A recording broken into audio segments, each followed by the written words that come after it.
Bueno, les queremos presentar a nuestro siguiente expositor, ya muy conocido por ustedes, Enrique Terán, nuestro amigo, nuestro hermano que viene desde Barranquilla, Colombia, y él es padre de familia de 3 niños. Él empezó conociendo la divina voluntad desde 1998. Tiene un canal en YouTube, no sé si lo conocen, Voces de Cielo, y tiene su página web, librosdecielo.org, para todos los que quieran conocer los escritos de Luisa. Ahí están con la voz de Enrique. Y pues comenzamos con Enrique.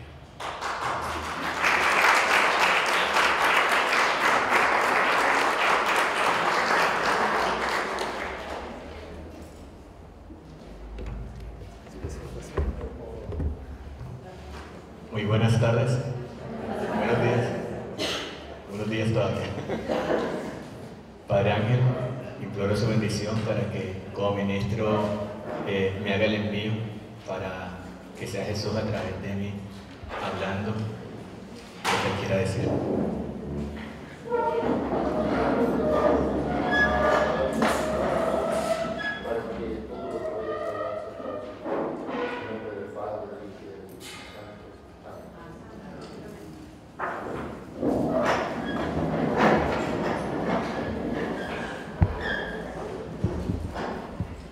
Para mí es una alegría muy inmensa de compartir estos momentos con ustedes, con personas que aman a Dios, que tienen ese deseo de conocer más a Dios para vivir en su voluntad. Y creo que ese es el motivo por el cual estamos haciendo retiro. Pidámosle a Dios que todas las verdades que Él nos dé a conocer se traduzcan en acciones, en actos. Que no sea un mero conocimiento intelectual, sino que sirva para acrecentar más nuestra unión con Dios, acrecentar más esa vida divina que Dios ha puesto en nosotros. Una de las prácticas que yo realizo cuando leo los volúmenes del Libro del Cielo es que trato de buscar en cada verdad conocida como cuál es la práctica que Jesús quiere que haga de esta verdad. O sea, porque no solamente, ya lo sé, ya, no. En cada verdad Jesús nos dice algo. Y es importante saber qué es lo que Jesús nos dice para llevarlo a la práctica. En un capítulo... Vamos a subir tantito para que todo el mundo te pueda ver.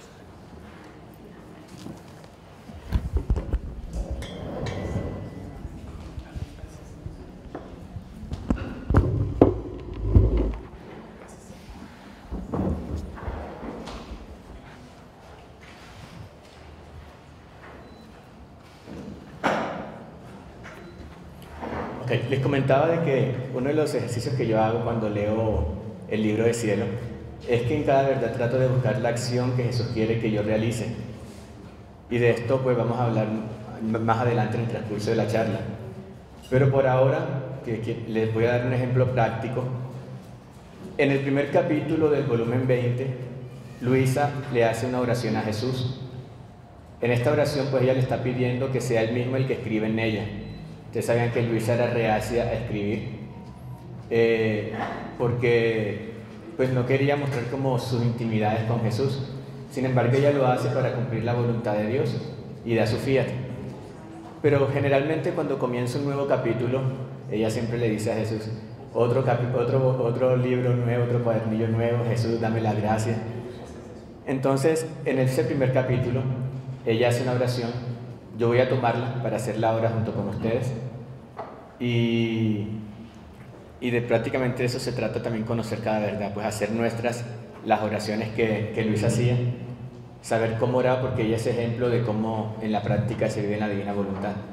Entonces, ver cómo ella oraba para que nos sirva de modelo también. Entonces, decía algo como así, y hago mías esas palabras de Luisa para decírselo a Jesús.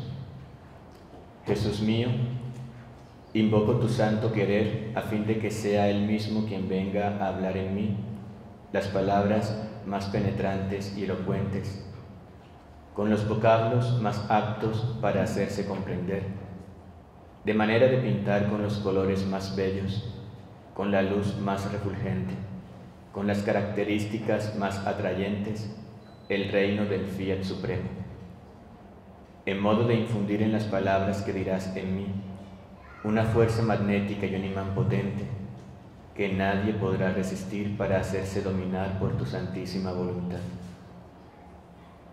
Y tú, Madre mía, verdadera soberana del Fiat Supremo, no me dejes solo, ven a guiar mis labios, dame la llama de tu corazón materno, y mientras hablo, teme bajo tu manto azul, a fin de que pueda cumplir lo que Jesús quiera de mí. Oh querer divino, proporcióname tú mismo las palabras adecuadas, las palabras necesarias para manifestar a los demás lo que me has dado a conocer, y sé tú mismo escuchando en los oídos de todos, para que esa vida divina que se siembra en cada palabra tuya dé frutos divinos. Padre nuestro que estás en el cielo, santificado sea tu nombre. Venga a nosotros tu reino. Hágase tu voluntad en la tierra como en el cielo.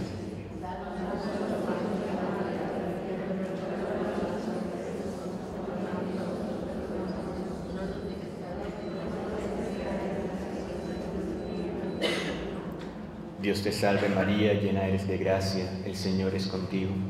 Bendita eres entre todas las mujeres, y bendito es el fruto de tu vientre, Jesús.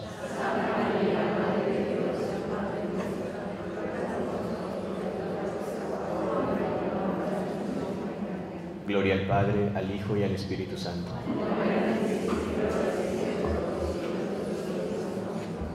Y gloria a María Santísima, porque ella hizo obrar a la divina voluntad. Bueno, decía San Agustín en el libro de las Confesiones: más le vale al hombre encontrar a Dios sin haber resuelto sus enigmas que resolverlos y no encontrarlo. Dios quiere que le conozcamos, por eso Él se ha revelado al hombre.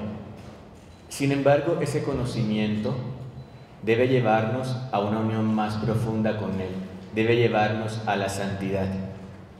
Y este conocimiento de la divina voluntad debe llevarnos a la santidad divina, debe llevarnos al origen, a regresar a ese puesto, a esa finalidad para el cual fuimos creados. No se trata de buscar conocer a Dios con la razón para satisfacer una curiosidad, sino para comprender el misterio de su voluntad. Pues haciendo su voluntad del modo como Dios quiere que se haga, es decir, haciéndola aquí en la tierra, como se hace en el cielo, es que el hombre va a adquirir la plena felicidad. Y plena felicidad en la tierra. Hay muchos que dicen, no, cuando uno se muere es que va a ser feliz. Es verdad, en el cielo hay plena felicidad. Pero Dios quiere traer esa felicidad aquí a la tierra. Por eso en el Padre Nuestro dice que hágase su voluntad, en la tierra como en el cielo. Entonces, dejémonos inundar por ese amor de Dios que nos quiere hacer felices. Y digámosle siempre sí. Busquemos a Dios, pero como les dije, no con por el hecho de, ya sé, ya tengo mucho conocimiento, no, sino que se haga vida en nuestra alma cada conocimiento. Y yo comencé esta plática con esta frase de San Agustín, porque a veces escuchamos charlas, leemos libros espirituales y podríamos caer en un intelectualismo religioso, a manera de los fariseos.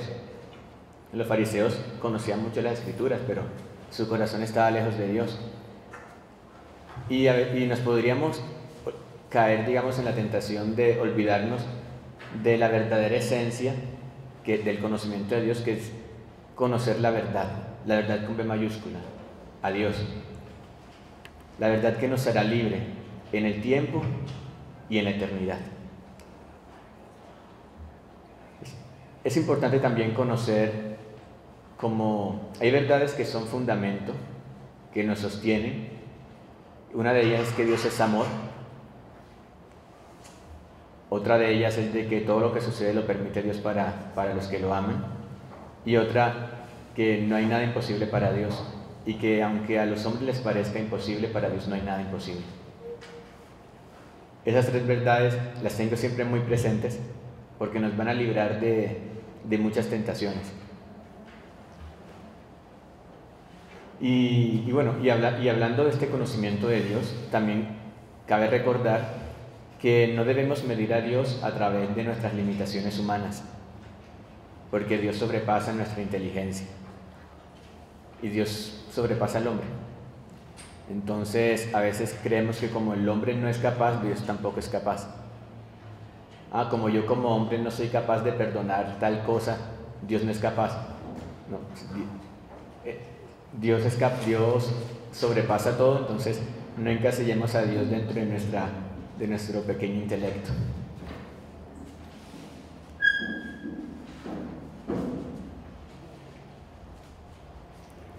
Bueno, escuchando al Padre Ángel, hablaba de que tenemos que reconocer quién somos.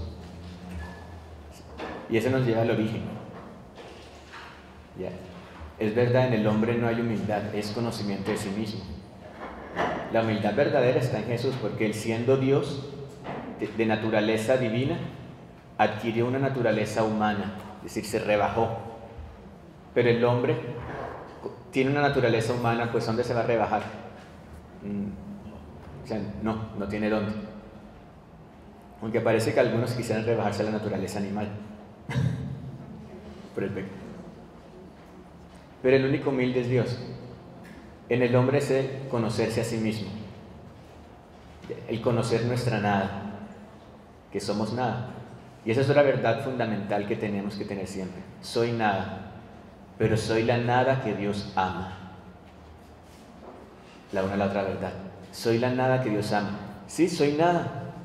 ¿De dónde me creó Dios? De la nada. Pues, si vemos el Génesis, dice que hizo la estatua del hombre y insufló en un aliento de vida, ¿ya? Y nos creó. Pero por nosotros mismos no tenemos nada, por nosotros. Y todo lo que tenemos es de Dios. Entonces, ese conocerse a sí mismo, pero al mismo tiempo sabiendo que Dios es amor y que Dios nos ama, eso nos llena de mucha esperanza y de mucha alegría. Porque cuando dice, pues soy nada y me quedo en la nada, no es quedarse en la nada, es soy nada, pero soy la nada que Dios ama. Y como me ama, quiere darme el todo. Y Dios nos creó para darnos todo lo que es Él. Nos creó para darnos todo lo que es Él. Y por eso, cuando Él nos creó, nos da su voluntad divina, para que siendo hombre obráramos con una voluntad divina, como un pequeño Dios sobre la tierra. Entonces miren la grandeza de Dios. Somos nada, pero Dios nos hace todo, si lo recibimos, porque Él quiere darnos todo. Cuando Dios creó a Adán, Dios le dio todo, pero por el pecado lo perdimos. Y ahora Él quiere que regresemos nuevamente a ese puesto, a ese orden y esa finalidad para la cual fuimos creados por Dios. Entonces, en pocas palabras podríamos decir que Jesús quiere de nosotros que vivamos en su voluntad para hacernos felices, para Él desahogar su amor en nosotros y haya esa correspondencia, porque Dios tiene tanto para dar y quiere dar todos los bienes que Él contiene a sus hijos, que somos nosotros. Pero para que lo podamos recibir tenemos que tener esa capacidad en nuestra alma de recibirlo. Y esa capacidad de nuestra alma lo da la divina voluntad, la voluntad de Dios en nosotros. Es la que puede abarcar lo que Dios quiere darnos. De otra manera, pues no podría. Entonces, Dios quiere eso. Dios quiere vivir plenamente en nosotros. El vivir en la divina voluntad, con esa voluntad divina en nuestra alma, prácticamente lo podría resumir también en algo todavía más cortico: ser Jesús. En ser Jesús. Porque escuchamos en los escritos, no recuerdo ahorita el capítulo, que Dios hizo toda la creación como habitación del hombre, hizo al hombre como habitación de Dios. Y dice Dios que toda la creación fue hecha para el hombre. Toda la creación fue hecha para el hombre, pero para el hombre que debía vivir en su voluntad. Porque el hombre que vive en su voluntad es otro Cristo, es otro Jesús, es Jesús actuando. Por eso en las Sagradas Escrituras dice que en Cristo, por Cristo y con Cristo fueron hechas todas las cosas. Entonces la creación fue hecha por Jesús, porque las Escrituras dicen que por Cristo, por Él y en Él fueron hechas todas las cosas. Lo dice, fue hecha por Cristo, la creación fue hecha por Cristo, por Jesús. O fue hecha por el hombre, porque en otras partes nos dice que fue hecha por el hombre. Las dos son verdad. Fue hecha para el hombre que debía vivir en la divina voluntad, porque iba a ser otro Cristo. ¿Qué pasa cuando el hombre no vive en su voluntad? Cuando no es Cristo actuando y obrando plenamente en el hombre. Se está robando los bienes que hay en la creación, porque está gozando de la luz del sol, y la luz del sol Dios la creó para Jesús, viviendo en él, obrando en el hombre. Para el hombre que dejaba actuar esa voluntad de Dios en el hombre. Y como el hombre no tiene esa voluntad de Dios en sí, porque está actuando con su voluntad humana, le está robando a Dios. Le está robando la luz del sol, le está robando el agua, le está robando el aire, le está robando la vida, porque no le da la correspondencia. Entonces Dios nos hizo para que Jesús, Dios, con esa voluntad divina en nosotros, obrara plenamente, hiciera cada uno de nuestros actos. Cuando el hombre pecó, Dios inmediatamente nos dio la esperanza de que íbamos a regresar a ese estado de justicia original. Porque apenas hubo el pecado, Dios le dijo a la serpiente: pondré enemistad entre tú y la mujer, entre tu descendencia y la suya, y tu descendencia, y le pisará la cabeza. Ahí, eso es el anuncio de la redención. Entonces ya, desde el momento de la caída, ya Dios había prometido la redención al hombre. Ya la había decretado, es un decreto. Y como es un decreto, pues tenía que pasar. Y el hombre, hiciera lo que hiciera, ante un decreto divino no puede hacer nada, se tiene que dar. Y así como decretó la redención, decretó la venida del reino de Dios en la tierra, el tercer fiat. Es un decreto divino. Y como es un decreto divino, se tiene que cumplir, así hayan presidentes malos, así hayan sacerdotes, obispos, cardenales que estén enseñando cosas que no sean verdad. No importa, contra Dios no hay nada imposible, y todas las fuerzas malignas no van a hacer nada contra un decreto divino. Personalmente, cuando yo escucho todas esas noticias, no, qué tal, que no sé qué, de las cosas que suceden en la iglesia, no, que este cardenal que dijo que no sé qué tal, que está en contra, y digo, bueno, pues lo único que puedo hacer es reparar, hacer actos de reparación, y ya. Porque pues yo no estoy ahí en la élite de la iglesia, allá con los ministros para poder hacer algo. Entonces ni me pongo a criticar a esas personas, porque ahí podríamos salirnos de la voluntad de Dios con la crítica.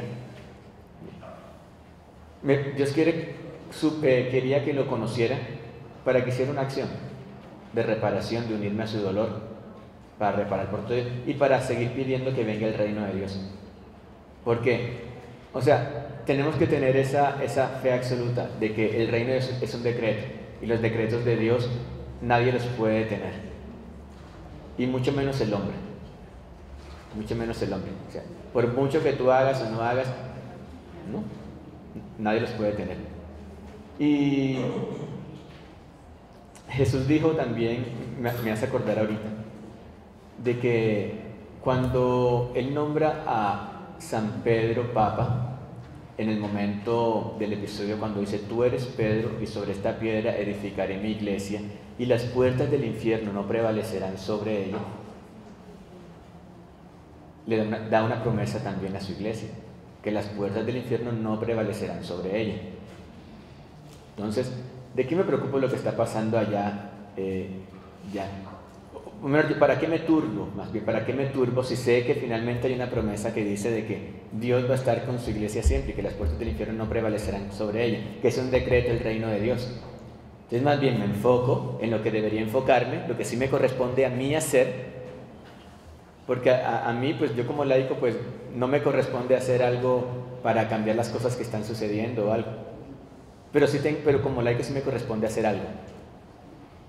Y es dejar a Jesús obrar plenamente en mis actos, haciendo lo que Jesús hacía hace 2000 años en su humanidad, que lo continúe haciendo ahora. Porque eso es vivir en la divina voluntad, es dejar obrar a Jesús plenamente en nosotros. De tal manera que si es Jesús el que obra en nosotros, ese acto que yo estoy haciendo, ¿es un acto humano o es un acto divino?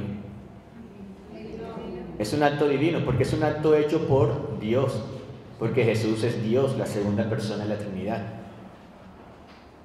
Entonces, como ese acto es Jesús el que lo hace en mí, es un acto divino, y siendo un acto divino, bueno, tienen como del volumen 20 al 36 para que Dios les explique todos los beneficios que tiene un acto en la divina voluntad, un acto divino.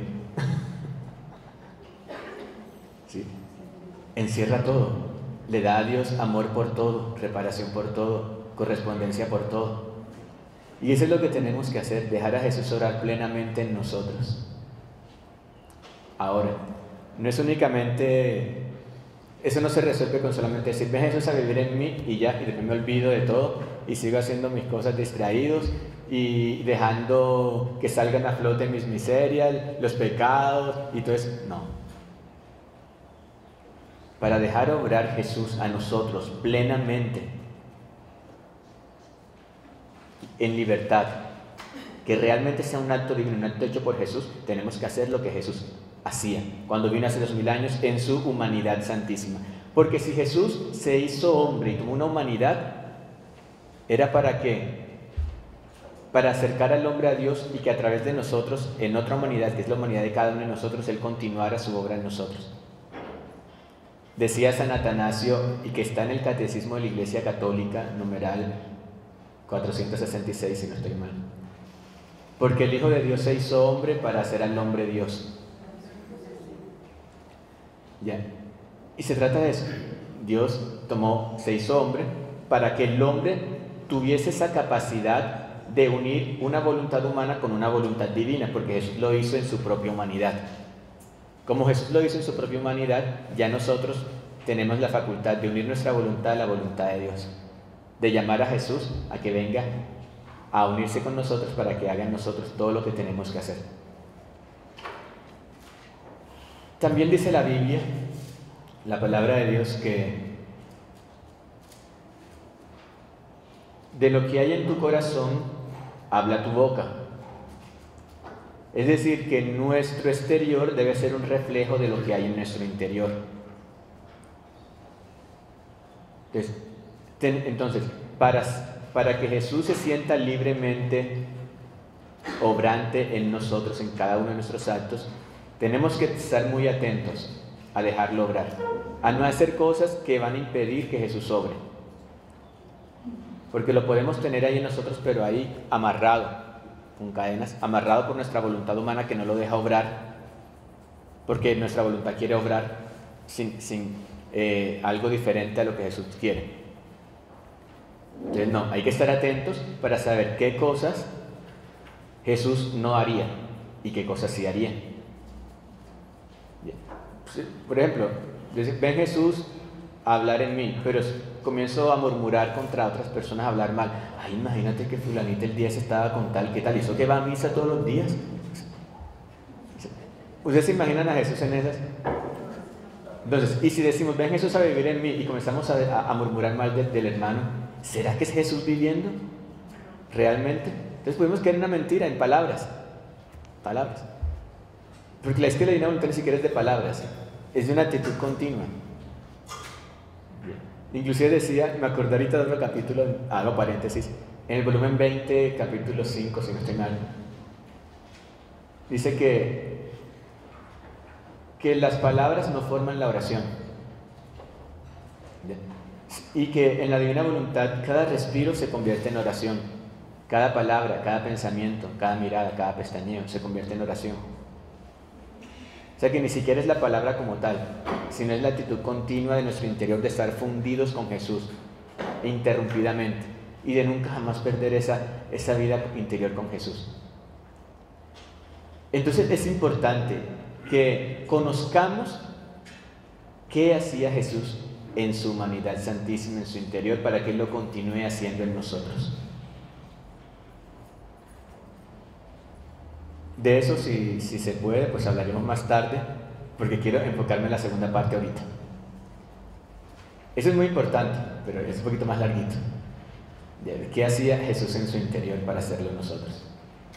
Aprender. La otra parte es, listo, ¿qué hacía Jesús? ¿Cómo era Jesús en su exterior?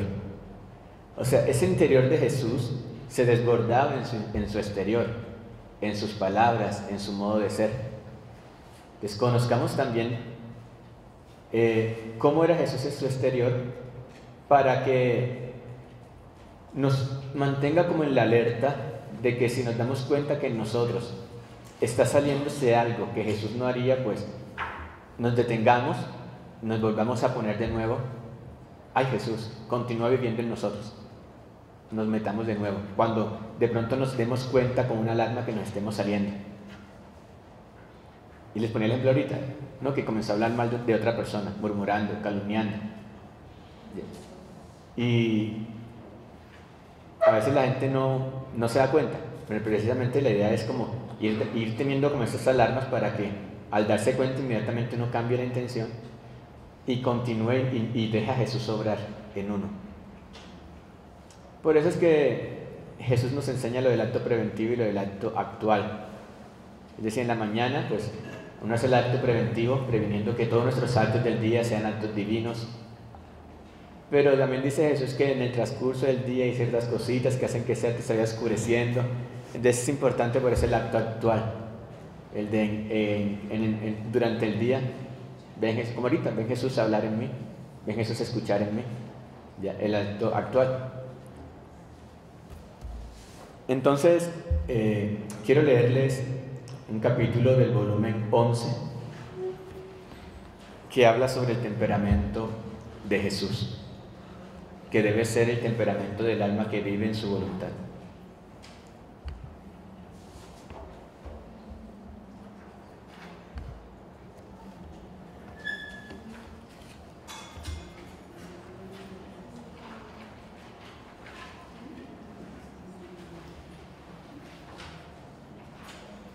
Es el capítulo 6 del volumen 11.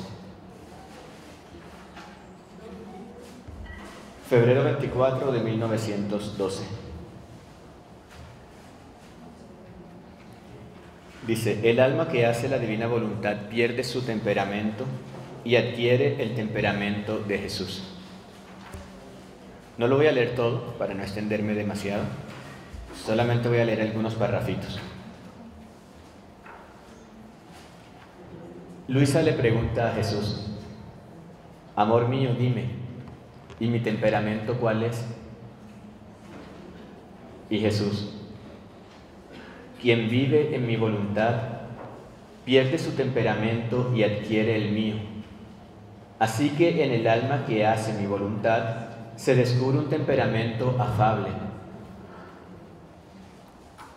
Definición de afable, agradable, dulce, suave en la conversación y en el trato. Así era el temperamento de Jesús. Cuando él andaba con las personas era un temperamento afable, amable, suave, atrayente, atraía, penetrante, digno y a la vez sencillo, de una sencillez infantil. Y el alma que vive en la divina voluntad pierde el temperamento propio y adquiere el de Jesús.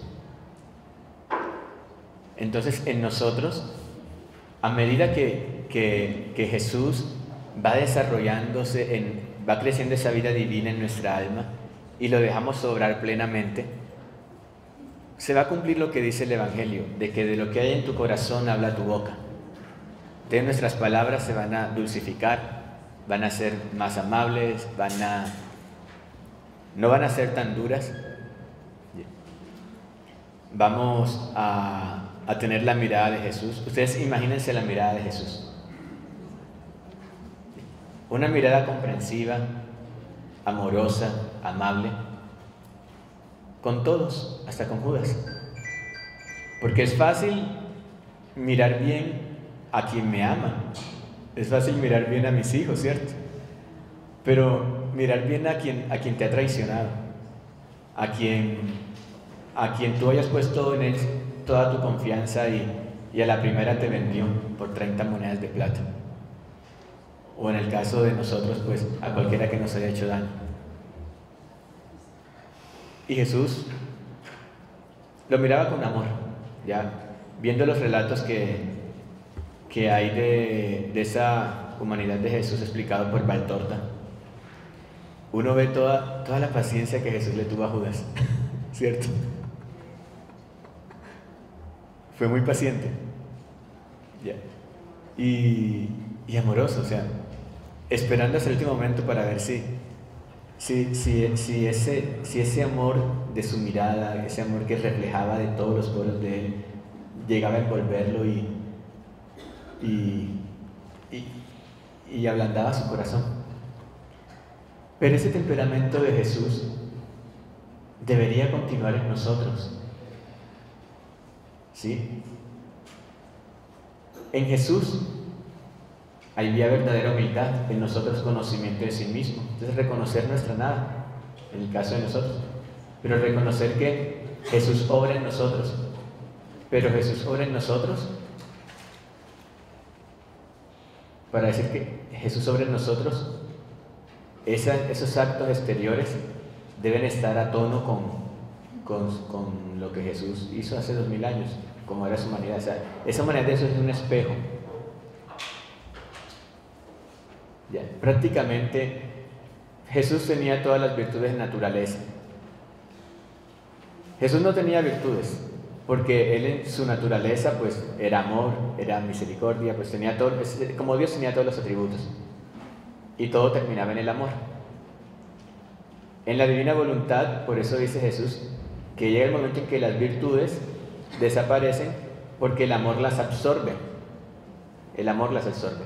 ¿Por qué? Porque la persona que realmente es amor está transformada en el amor que es Dios. Dios es amor y debemos ser transformados en Jesús. Y el alma que está transformada en el amor, si ama, es paciente, si ama, es obediente, si ama, tiene un trato amable con todos. Con razón San Agustín decía, ama y haz lo que quieras. Porque si ama, el alma no peca. El alma no hace daño a nadie. Si ama, el alma hace en todo momento la voluntad de Dios, dejando obrar a Jesús en ella. Pero el que ama y haz lo que quieras, pero ama realmente a Dios, que es la fuente del amor.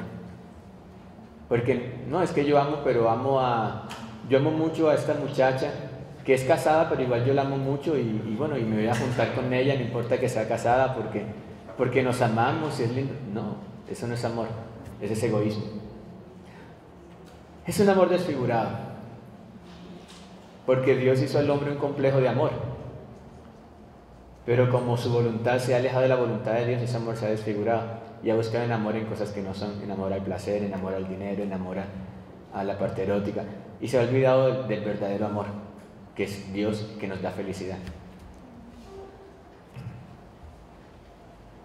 Entonces él hablaba de que ese interior que estamos viviendo, esa vida interior, debe rebosar de nosotros, y es posible que las personas se den cuenta, es posible que no,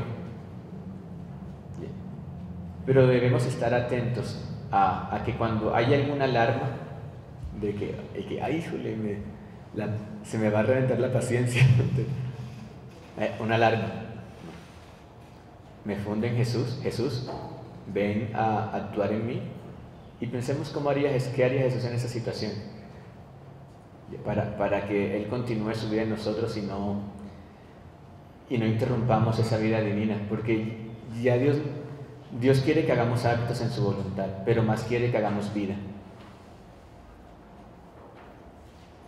Un acto es, ven Jesús a vivir en mí, Él está actuando en mí, soy consciente, pero después me salgo y después vuelvo a actuar de nuevo. No, ya Dios quiere que sea una vida continua. Y por eso tenemos que estar muy atentos. Que hay defectos voluntarios involuntarios, perdón, eso no importa, eso Dios Él dice que esos defectos involuntarios, que la voluntad no pone nada de lo suyo para hacerlo, dice Jesús, esos son como el estiércol a las plantas, que lo que le hacen en lugar de mal pueden inclusive hacerle bien, porque lo fundamentan en su nada, en el reconocimiento de su nada, y que es Dios el que obra todo en ello. Pero lo importante sí es vivir eso, esa actitud interior, y estar muy atentos. Les traje un capítulo que tiene que ver también con cómo era Jesús, para que aprendamos de él. Bueno, perdón, no he terminado el del volumen 11. El volumen 11, el que les dije, capítulo 6, no lo he terminado, voy a continuar. Dice, el alma que vive en la divina voluntad tiene en su poder el temperamento como lo quiere y como se necesita, pues como vive en mi voluntad, toma parte en mi potencia. Por lo tanto, tiene las cosas y a sí misma a su disposición.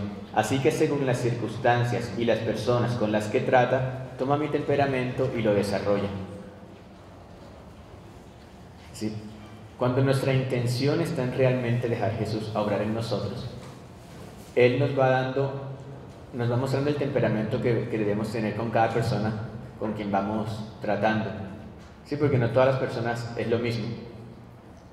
Con algunas personas actuará como un padre, con otras personas como médico, con otras personas como maestro, sí, pues, cuando tocará regañar también,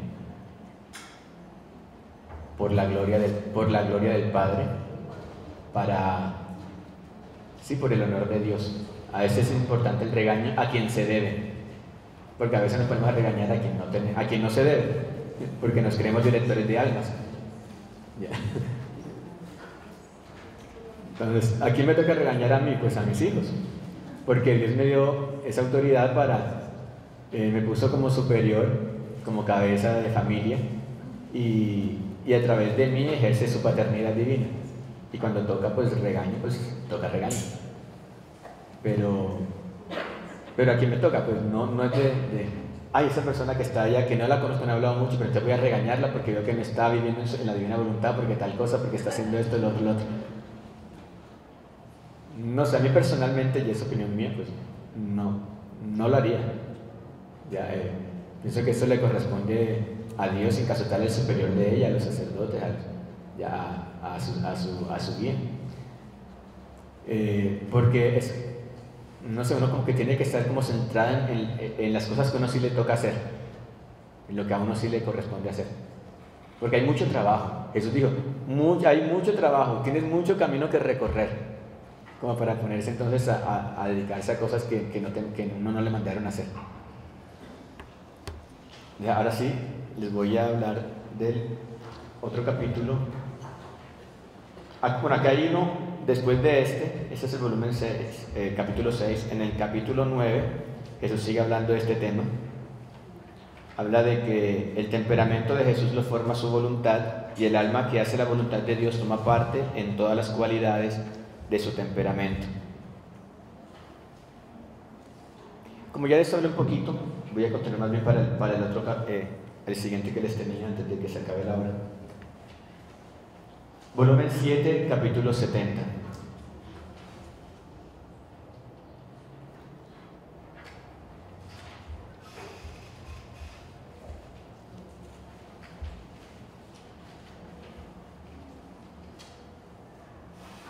Habla de la dulzura y la paz en el alma. Dice Jesús, diciembre 3 de 1906. No viniendo el bendito Jesús, sentía gran amargura, no solo, sino como un choque en mi interior que me dejaba casi inquieta. Oh Dios, qué pena, que comparada a todas las otras penas, estas no son otra cosa que sombras, más bien son refrigerios. Es solamente a tu privación a la que debe dársele el nombre de pena. Ahora, mientras deliraba, ha salido de dentro de mi interior y me ha dicho: ¿qué tienes? Cálmate, cálmate, estoy aquí. No solo estoy contigo, sino en ti. Estoy en ti, dentro de ti obrando. Además, no quiero este ánimo inquieto. Todo debe ser dulzura y paz en ti. Porque Jesús es dulce, príncipe de la paz. Y dice, de manera que se pueda decir de ti lo que se dice de mí, que no escurre de mí otra cosa que miel y leche, figurando la miel a la dulzura y la leche a la paz. Yo estoy tan lleno y empapado de estos que escurren de mis ojos, o sea, de la mirada, escurren de mis ojos, de mi boca y en todo mi obrar. Y si tú no eres así, yo me siento deshonrado por ti, porque mientras habita en ti aquel que es todo paz y dulzura, tú no me honras, mostrando, aunque fuese la más mínima sombra de un ánimo enfadado e inquieto. Yo amo tanto esta dulzura y paz, que a pesar de que se tratara de cosas grandes, de mi honor y de mi gloria, no apruebo jamás modos enfadados, violentos, fogosos, sino aquellos modos dulces, pacíficos. Porque solo la dulzura es aquella que como cadena encadena los corazones, de modo que no se pueden soltar. Es como brea que se pega y no se pueden liberar. Y estoy obligado a decir, en esta alma está el dedo de Dios. Y además, si no me agrada a mí el modo enfadado, no agradará ni siquiera a las criaturas. O sea, aquellas criaturas a las que uno le está enfadadamente regañando, no, pues es que Dios tal cosa. Dice Dios, si a mí no me agrada, pues mucho menos a ellas. Y en lugar de hacer bien, le vas a hacer mal. Entonces, si vas a hablar con una criatura, pues habla de un modo dulce, amable, afable, como dice ahí Jesús, en paz. Y mira lo que dice. Una persona que habla, que trata aún cosas de Dios con modos no dulces y pacíficos, es señal de que no tiene sus pasiones ordenadas. Y quien no se tiene a sí mismo ordenado, no puede ordenar a los demás. Entonces pretendemos corregir a los demás cuando en nosotros hay pasiones desordenadas. Y eso a Jesús, en lugar de agradarle, lo deshonra. Porque queremos corregir a los demás algo que está en nosotros. Por eso sé atenta, viene la palabra de Jesús, sé atenta, y eso es lo que dice, hay que estar atentos, hay que prender alarmas. Sé atenta a todo lo que nos sea dulzura y paz, si no quieres deshonrarme.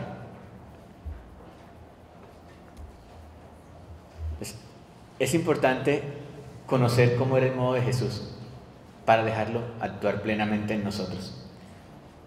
Ya para terminar, quiero leerles el último párrafo y es del volumen 2, capítulo 50.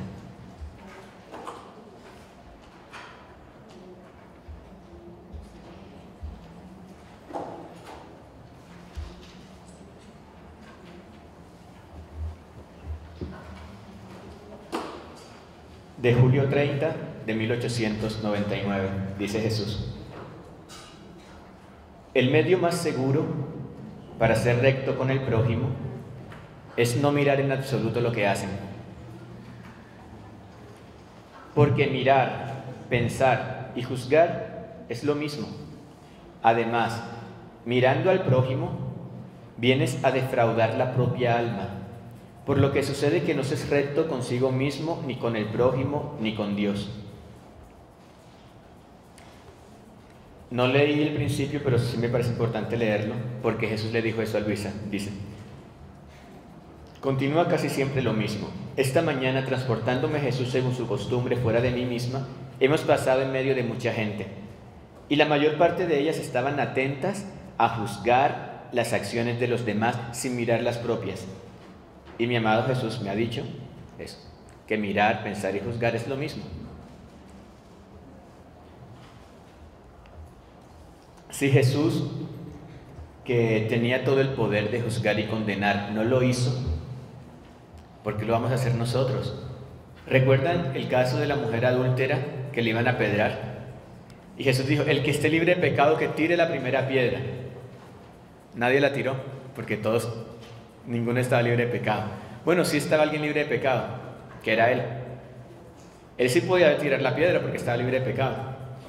Si nadie dice, mujer, ¿qué ha pasado? ¿Se fueron? Sí, Señor. ¿Nadie te ha condenado? No, Señor, nadie me ha condenado. Yo tampoco te condeno. Ve y no vuelvas a pecar. Yo tampoco te condeno. Y esa es la actitud de Jesús. De si es Jesús viviendo en nosotros no debe haber condenación. No deben haber juzgamientos. Inclusive aunque sea evidente. Aunque sea evidente, porque no conocemos el interior de la persona.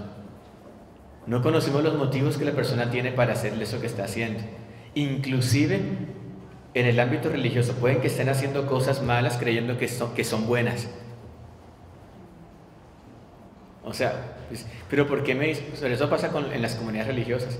Yo estuve en una comunidad religiosa y a veces uno no entendía cosas, pero uno decía, o sea, esa persona que está siendo injusta conmigo, porque está siendo injusta, es evidente la injusticia, pero seguramente esa persona es buena, seguramente en su interior cree que es justo y cree que con eso le está dando gloria a Dios. Entonces yo no tengo por qué juzgar su interior, no tengo por qué juzgar a la persona en sí, porque las acciones malas uno las puede juzgar. No, esta acción como tal, esto es pecado, pero la persona no, porque uno no conoce la intención del corazón. Y así como hay obras santas que ante Dios le dan ganas de vomitar porque tienen una mala intención, porque están enfangadas por una intención que no es por la gloria de Dios, sino es por un fin egoísta, humano, propio. Como por ejemplo aquellos que dan limosna para que la gente los vea, y no por amor a Dios, sino para que los vea. Esa es una obra santa, dar limosna, pero a Dios le da ganas de vomitar, porque está manchada del egoísmo, de no hacer las cosas por Dios. Entonces, como no conocemos las intenciones, pueden haber personas que hagan algo que a nosotros no nos guste o que consideremos injusto, pero tampoco podemos condenarlas, porque primero Jesús no condenaba a la persona. Al pecado, pues sí, pero se decía, vete y no peques más.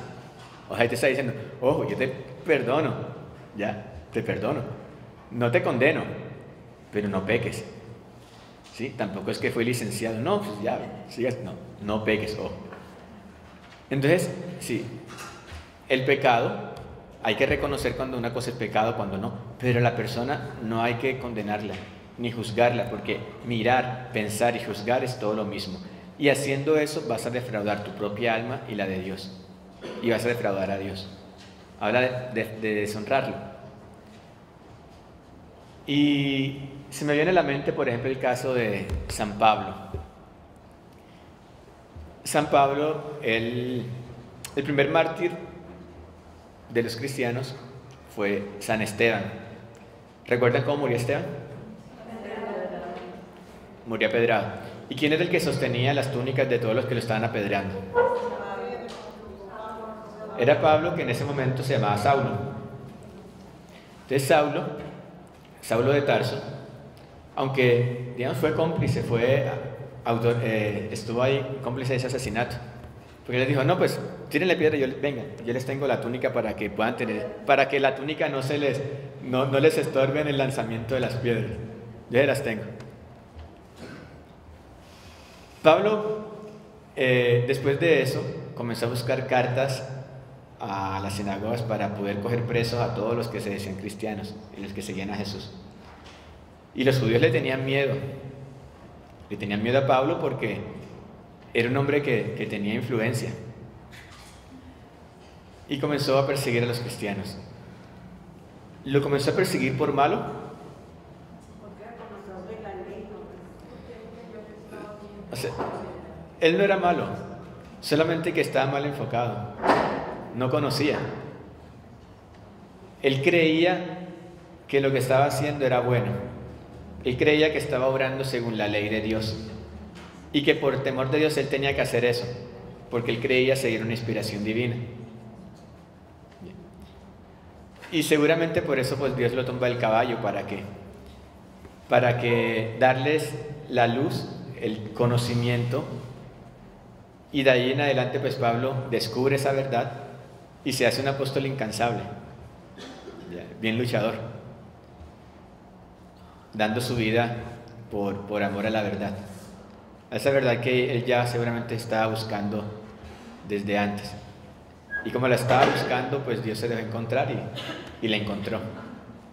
Porque una de las cosas que tenemos que tener nosotros para encontrar la verdad es tener la disposición realmente de encontrarla. Quiero conocer la verdad para amarte más, Señor, para dejarte obrar plenamente y libremente en mí. Entonces fíjense cómo, a pesar de que exteriormente una acción puede ser mala, porque sí era malo esa persecución injusta, esa persecución contra los primeros cristianos, era muy injusto. Pero tampoco podemos condenar a Pablo, porque él en su interior creía que estaba haciendo algo bueno. Y solamente Dios conoce el interior de las personas. Solo Dios nos ve, solo Él nos conoce. Y si Él no nos condena, pues ¿quién somos nosotros para condenar al hermano? Y peor aún cuando lo calumniamos, cuando decimos cosas que ni siquiera, que lo van a difamar y ni siquiera son verdad. Lo que ya sería el chisme, todavía mucho peor, lo que se convertiría en murmuración de cosas que realmente no son. Y me ha tocado casos de personas que la propia comunidad en la que estaba, a través de murmuraciones, hicieron que se vayan saliendo y van alejando las almas, del camino. Entonces, en lugar de ser Jesús obrando en ti, eres tú obrando solo con tu voluntad humana, porque Jesús no haría esa calumnia, ni haría esa murmuración, ni haría que por culpa tuya esa persona se alejara de Dios. Porque a veces nuestras acciones hacen que la gente se aleje de Dios y no nos damos cuenta a veces. Inclusive en nuestra familia, a veces, no sé, podría haber el caso de que algún hijo de ustedes o de nosotros pues diga: ay no, yo no voy al cenáculo, no voy al grupo ese de Divina Voluntad, ¿para qué? Pasé como mi mamá, así de fregona, de cansona, de malhumorado el tiempo. No, mijo, yo prefiero mejor andar en lo mío y ya. Y damos mal testimonio. Ya. O sea, no es el testimonio de Jesús, porque no es Jesús obrando realmente. Entonces, ojo a las alertas de dejar a Jesús vivir en nosotros, y viviendo en nosotros estar eso que hay en nuestro interior también se debe reflejar en el interior. Entonces ya luego les platicamos qué era lo que Jesús hace en su interior, para que seamos más conscientes de esa actividad de Jesús en nosotros. Gloria al Padre, al Hijo y al Espíritu Santo. En nombre del Padre, del Hijo y del Espíritu Santo. Amén.